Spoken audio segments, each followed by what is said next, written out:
question is, are you ready? What's going on, Crema de Nona? How are we doing today on this fine Friday afternoon?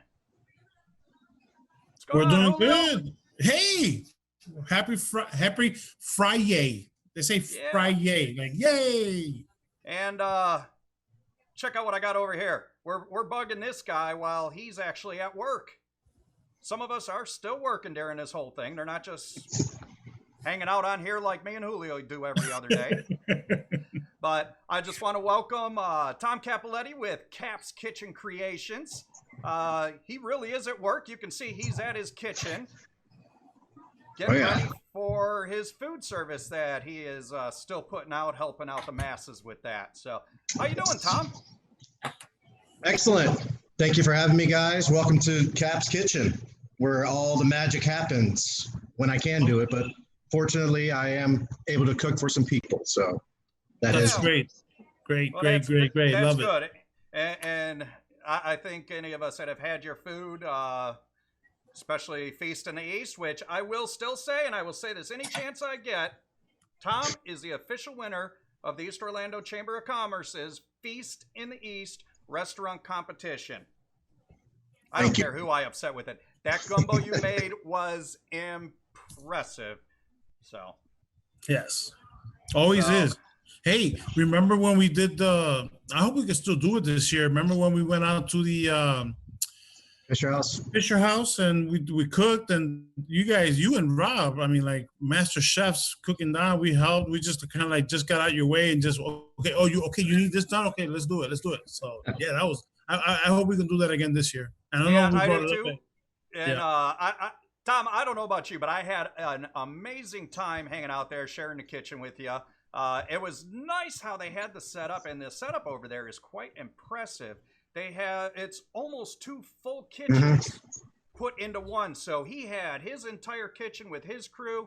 I had an entire kitchen with my crew, and at the end we came together, threw it all together for the families at the Fisher House. And just real quick, those of you that don't know, the Fisher House, what they do is it's a place for the families of veterans to stay, whether they're going through some kind of rehab, whether it be some kind of surgeries or trying to get off of substance abuse or whatever the process is. It allows the families to stay with the veterans so that way they can all be together through the time of healing and get everybody back 100% to where they're supposed to be. Mr. Fisher and the family and everybody that did that place, that location, did an outstanding job. Phenomenal. When you go in there, you look at the rooms, they're so accommodating. They're so veteran friendly for some people that don't have, 100% capacity or, physicality or whatever to do it. I mean, very impressive. We did a tour. So thank you to, what's the young ladies over there that help us get in there as well? But it's right across the street from Veteran Hospital. And Heather are the ones. Terry and Heather, yes. So. Yeah, and I do want to mention this guy over here, Tom. He did make a very nice contribution to the cause over there. So, mass kudos to you on that. Thank you. No problem. And one thing I do want to say. For Tom, you're going to have to refer to his website and everything else. We actually really did stop him in the middle of work to bring him in on this. But you notice we're wearing the red, and I do have my red chef coat here. We're wearing the red for the veterans, and red stands for Remember Everybody Deployed. So definitely every Friday, put out your coats or your shirts in your red and get out there and support your veterans. And whenever you have a chance, thank a veteran. So we're gonna do those on Friday. Everybody get red, and then we still got the blue for the healthcare industry and everybody. So right? Yep. Tuesday Blues Day. We'll try and do our blues on Tuesdays to help support all the guys in blue that are out there keeping these people moving through. Yeah. And on a good news with that, hospital beds are over 40% available. Is what I think I just heard the other day. So that's good to hear. Moving things in the right direction, so that's definitely a plus. So today we've got we got a few things for you guys. We definitely have our winner that we had from our Tuesday event with Marty Siciliano with Primerica. But today, the reason we've got Tom on here with us, we're going to do our top 10 comfort foods. And here's the biggest problem we had with this.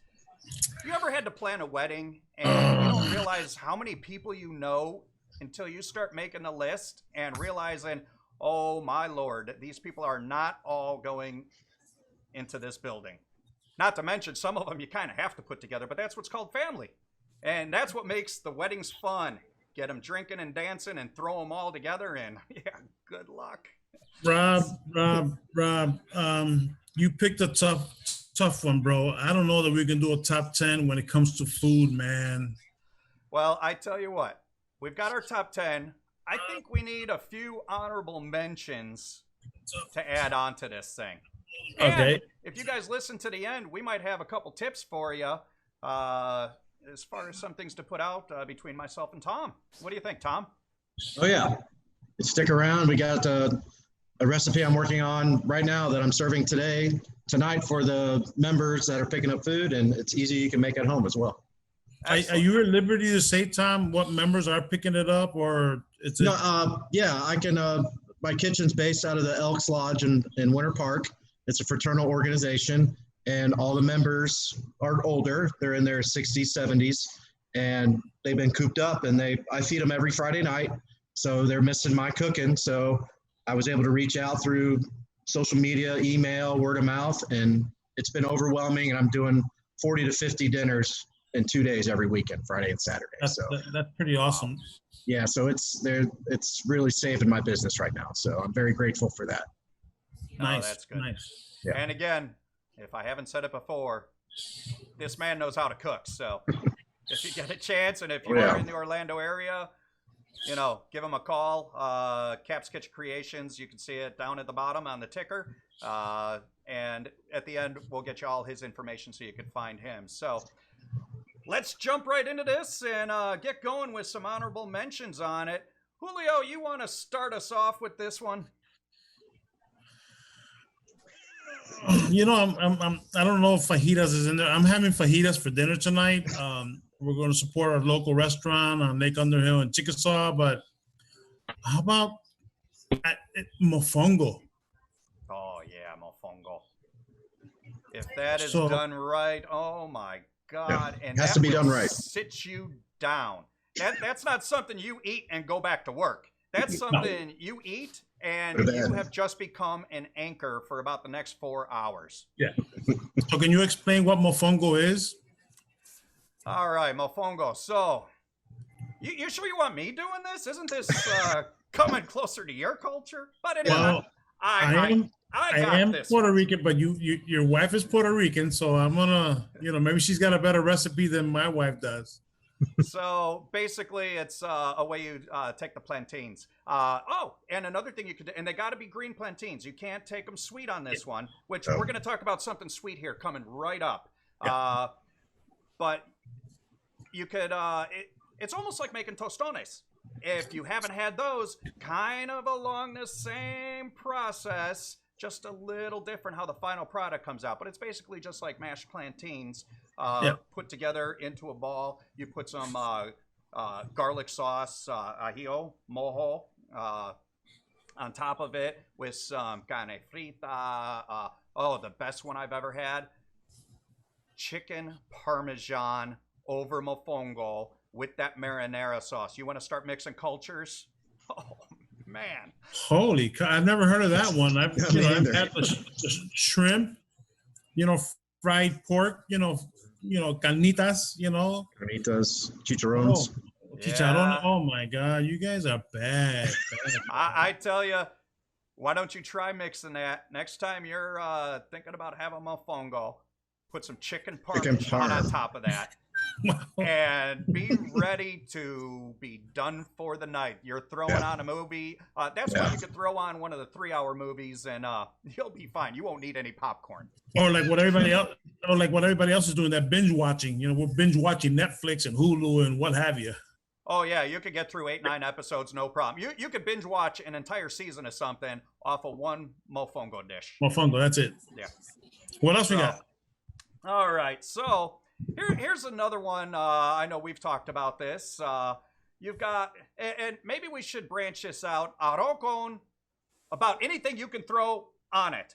But I like arroz con salchichas, and I know that's what all the little Puerto Rican boys and girls eat, and I fit right into that. You've also got with, we'll take those same sweet plantains. Actually, from the green plantains, we'll make them sweet plantains, and we'll mix in some corned beef with that. What do you think of that? Oh, my God. Wait, I'm going to go get some. Hold on. You got some in the kitchen, right? I got some corned beef. Yeah. So anyway, let's move along on this because we got to run through this because we haven't even started our top 10, and I'm already getting hungry. Yeah. Are we going to mention any kind of? Are we doing wings later? Are we doing anything with wings or? We'll talk about wings as we get going. We're going to pair them with another item that we've got on there. And again, this list was very tough because where do you start and where do you stop? But I want to hit on a couple items out of Chicago that many people don't know. What about a good old Italian beef? You go back home, Julio, you stop by. You've got Al's, you've got Jay's, Portillo's. My favorite closed down, Boston beef closed down, is a semi-dipped roast beef meat on Italian bread and stuffed with green peppers. And my old neighborhood right by the hip, you've got Mr. Beef's over there. Yep. Oh my God! Stop! Are they still gonna bring up? Are they still gonna bring up Portillo's by this? But maybe not now, right? But Portillo's by the Disney area. That I don't know. I know they've got one out in the Tampa area now. Closer to us, we've got a Rosati's, which you can get the beef there, and it's not like these places that say, "Oh, we serve Italian beefs," and you go there and it's a roast beef with a French dip. I mean, it's French dip. Yeah. It is not the same sandwich. It is not remotely close. Nope. If it's going to be dry and you're going to have to dip it yourself in the sauce, that is not an Italian beef. An Italian beef, you take the whole sandwich, you dip it in the juice, and then you got to eat it before that sandwich disintegrates. My wife goes, "Why are you wetting the bread?" It's a Chicago thing. That's the way you eat Italian beef. That's right. That's the flavor. Now, branching off of that, we got to give a mention to Chicago dogs. You've also got... Ketchup or no ketchup?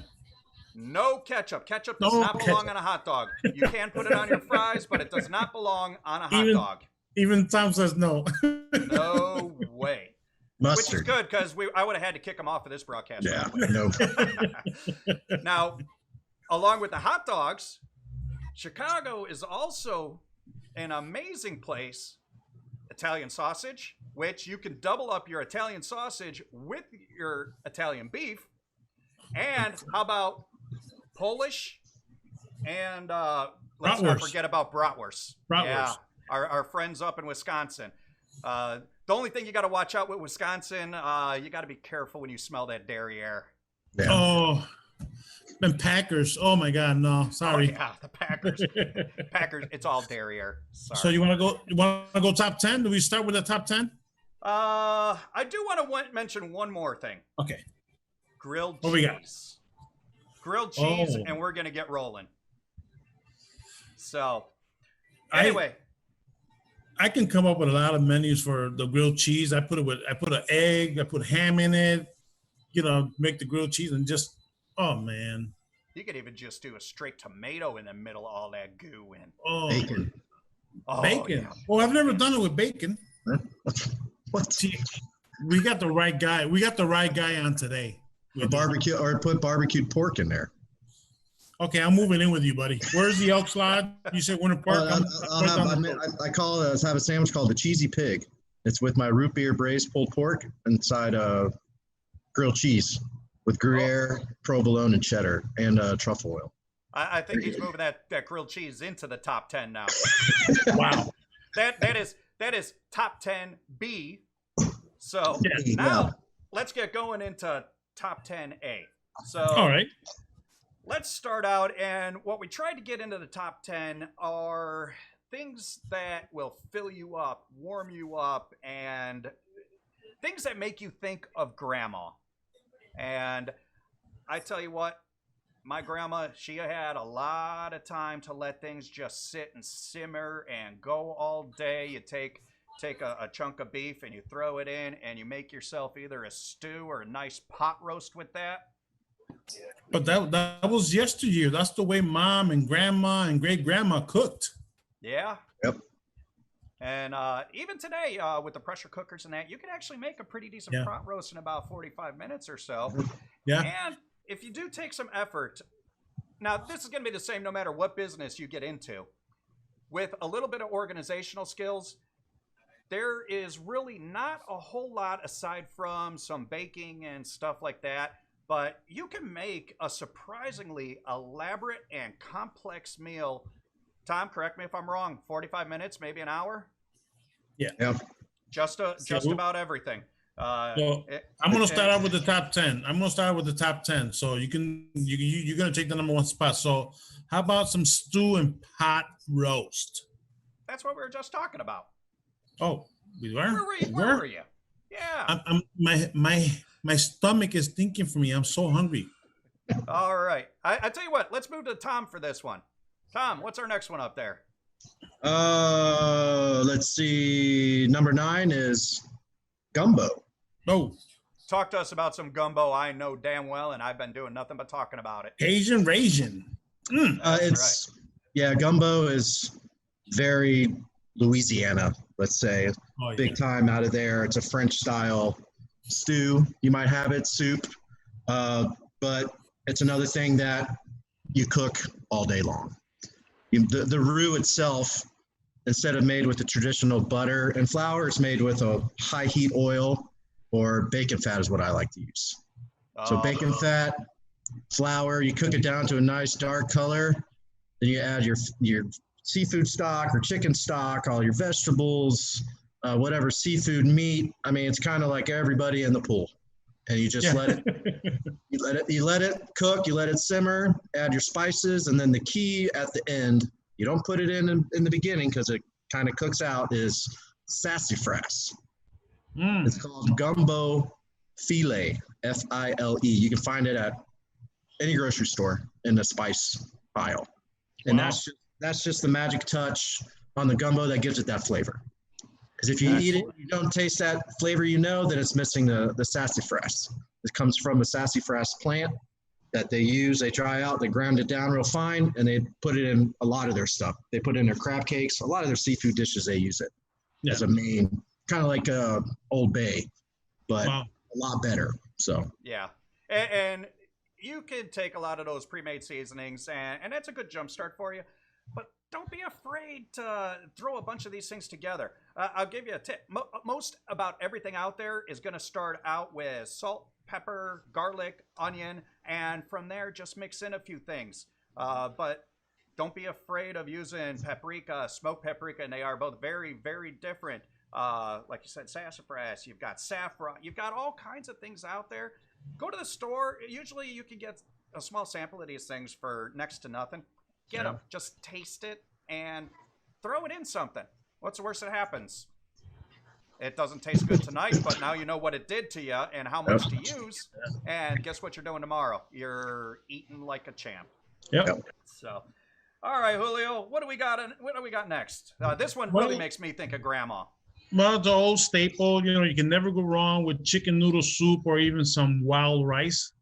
Oh yeah, mix that rice in there. Wild rice actually belongs in chicken soup because it is so hard when it cooks. Sitting in that soup, you can overcook it and it doesn't take away from the consistency and feel of it. But man, that's endless. That's another grandma recipe that every grandma makes it different. And every grandma's I've ever had has been delicious in its own way. Won't give up the recipe either, like that magic touch. Nope. Or they'll give you the recipe and forget to tell you the one ingredient you need to tie it all together. So that little love that grandma puts in there, like, yeah, you don't get that, but from here, man.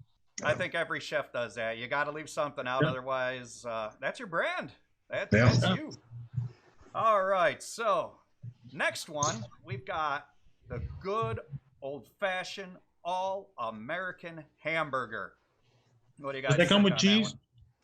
Comes with cheese, comes with bacon, comes with Swiss cheese and mushrooms, Onions, cheese, everything. Bacon. Just you made the burgers you made for Fisher House. You made what type of hamburgers? Now, my specialty, my secret, going down to the sauce, is my pork sliders. That's right. I'll make those up. And I've got a sauce that goes with that. That does not go out to anybody. That is, you gotta hang out at the house or be somewhere I'm cooking it to get those. Yeah, you made those at the Fisher House. At the Fisher House, and then we also had beef sliders mixed in with a little bit of short rib and a little bit of brisket on that. I prefer on the burgers, get some extra beef fat and mix it in with that. Just straight fat. Because a lot of that stuff, it's good for adding flavor in that, but it dries out too quick, and no matter how rare you make it, you just can't get all of that in there. The fat holds it together and gives it that extra bit of juice on that. Tom, what do you got on burgers? What's the craziest burger you've ever done? I used to have a food truck way back when, about 7 years ago, and I did it was called the Diesel Burger. I had my normal patty with my house seasoning. I did some bacon onion marmalade on the bottom. Then I put 2 slices of bacon, my pulled pork on top of it, slice of cheese, and coleslaw. Oh. And it was unbelievable. It was so good. Even with a little sriracha on top, it just tied it all together. It was great. You guys are bad. You guys are bad. Well, kind of related to the hamburger and whatever might be left over. Dump it in the stew pot and let's bring up some chili. What do you think about chili? Beef or turkey? I will say it's generally got to be beef, but if you know what you're doing with seasoning, you can use turkey as a very different alternative, but it's going to come down to the seasoning. Otherwise, you're just going to serve something that's bland with absolutely nothing out there. But it's a healthy alternative, too, if people don't want to do too much red meat, you know? Yeah.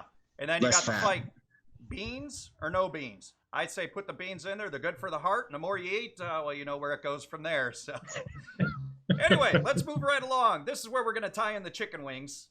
Okay. So we're going to talk about some, and down in the South, this is definitely out there, some good old fried chicken.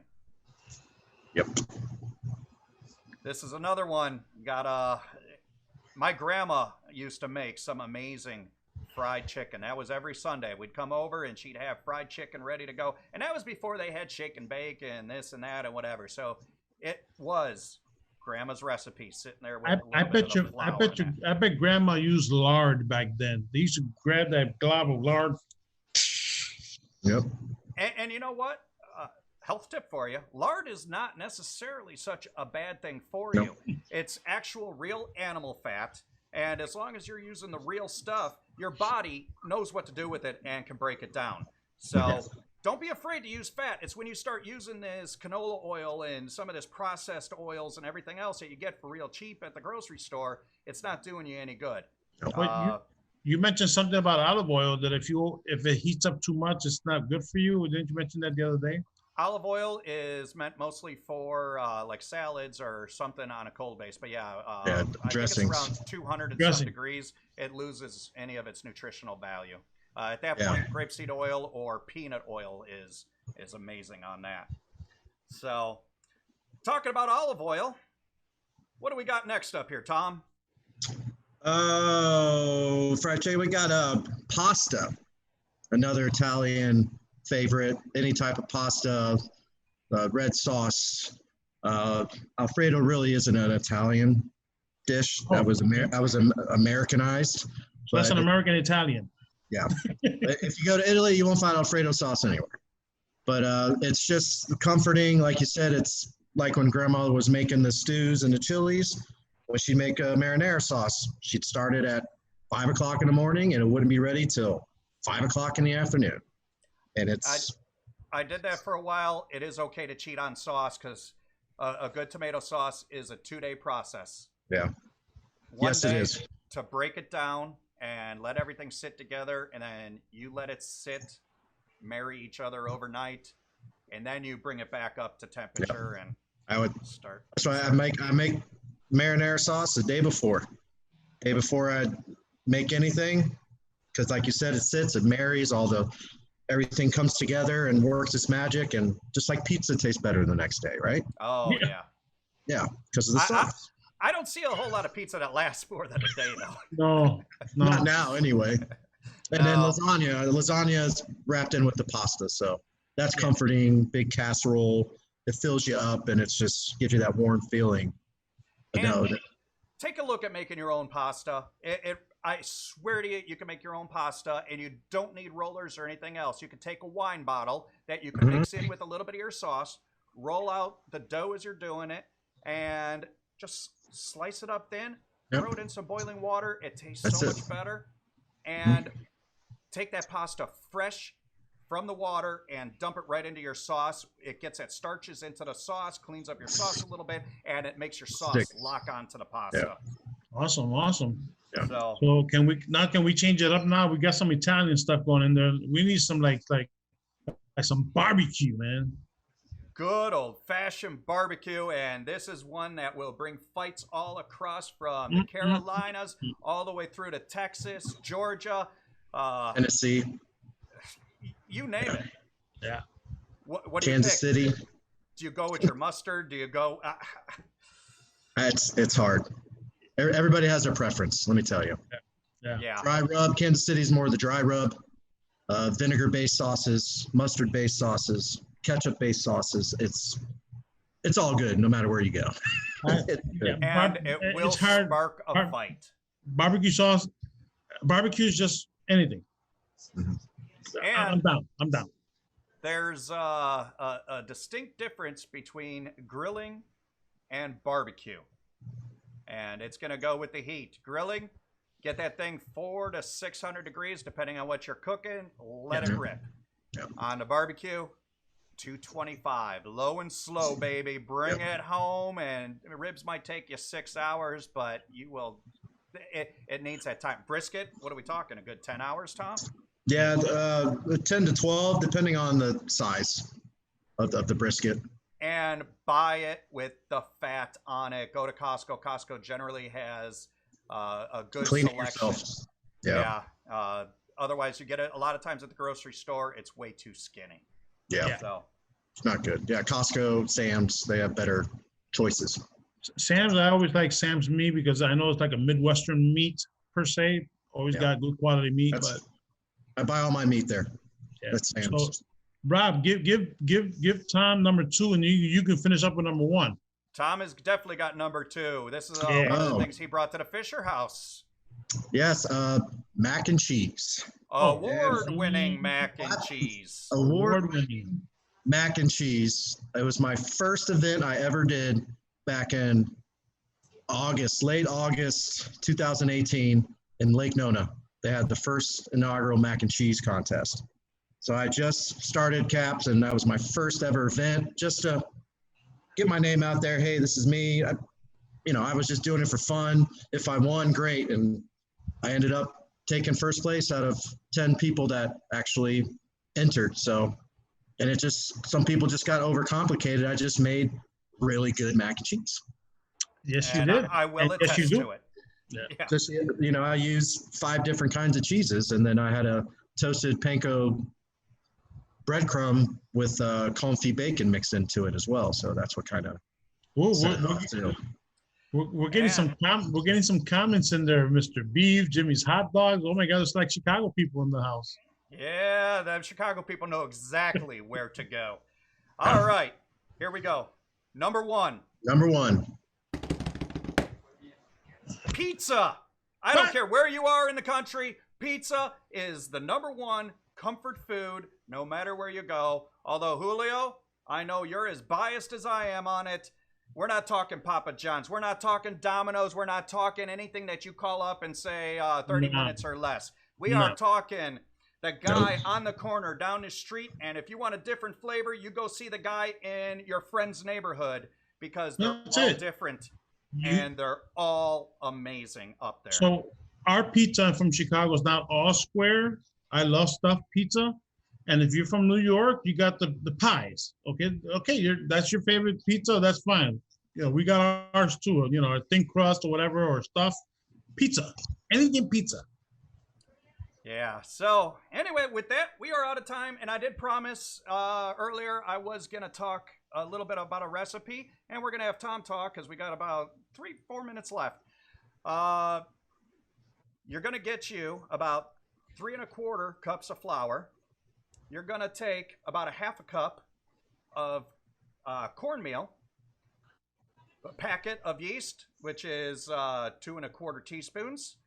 So about 1 1/4 cup of water, a 1/2 stick of butter, and mix that all up. Oh, and I'd say probably about a good tablespoon of salt in that. Mix that all up and spend some time kneading it. It should feel like super thin, elastic, like you should be able to push it and it goes right down. Put your finger in it, it'll come right back up. So that's what you got. Let it sit for an hour, and from there start building everything up. Tom, you got something. What are you going to share with us? And Tom is a little more elaborate on his. He's going to put some things into the comments, and I will also have this on the YouTube broadcast as well. What are you going to give us today, Tom? What actually I was prepping and making tonight for dinner for the people coming and pick up food. It's a sort of a copycat recipe of chicken Madeira. It's if you guys ever been to the Cheesecake Factory and had chicken Madeira, it's similar to that. Wink, wink. Because I used to similar, but much better, I'm sure. I previously worked for Cheesecake Factory for 8 years, so okay. It's a very good dish. It's something easy you can make at home. Get 4 chicken breasts, lightly pound them out. Like Rob said, you can use, if you have a rolling pin or a wine bottle, just don't do it too hard to where you break it. Then you season it with salt and pepper, get you about a 1/2 pound of asparagus, get you a bottle of Madeira wine, which you can pretty much get at Publix. They have it in the wine section there next to the ports and stuff, all the dessert wine. You can make mashed potatoes that accompany it, sliced mushrooms, beef stock, butter, and pepper. So it's just you're sauteing the chicken in the pan with the salt and pepper, cook it about halfway, take it out of the pan, and you can throw in your mushrooms, slice them, saute those up till it releases all the water and it cooks out. And then once that's done, you're going to hit it with your Madeira wine, 2 cups, and then 2 cups of beef stock, and let that simmer and reduce down to where it reduces down to about 1/4 of its volume. Starts to get nice and almost syrupy. And then once you take it off, throw your chicken in there, heat it up, get some flavor on it, pull your chicken out, then put the mozzarella cheese and melt it in the oven. Take it out, put it on your plate. The sauce is reduced, the mushrooms are in there. Put the asparagus on the plate, the sauce over the chicken, and it's great with mashed potatoes. So how long of a time in the oven? You're about 4 or 5 minutes because you're cooking the chicken about halfway in the pan, and you want it to finish in the oven so it stays nice and juicy and tender. You don't want to dry it out and overcook it in the pan. So yeah. Excellent. With that, we are just about out of time. Our winner is going to be Cheryl Echeverria from our YouTube challenge. So we'll definitely give it up to her, and we'll get you in touch with Marty Siciliano. But with that, thank you so much, Tom. Julio, always fun hanging out with you. Tom's information is going to be in the comments on both Facebook and YouTube.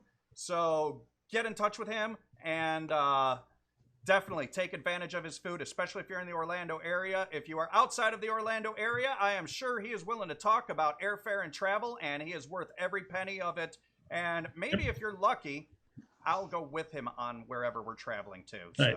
So anyway, come back. See you all on Tuesday morning. Tuesday morning at 9 a.m. Please have a safe weekend. Stay home. Yep. I mean, go outside, but stay home. With that, guys, have a great day. Tom, thank you again. Guys. I'll see you later. Have a great afternoon. Have a great weekend. See you Tuesday morning. Thank you, Tom. Bye, guys.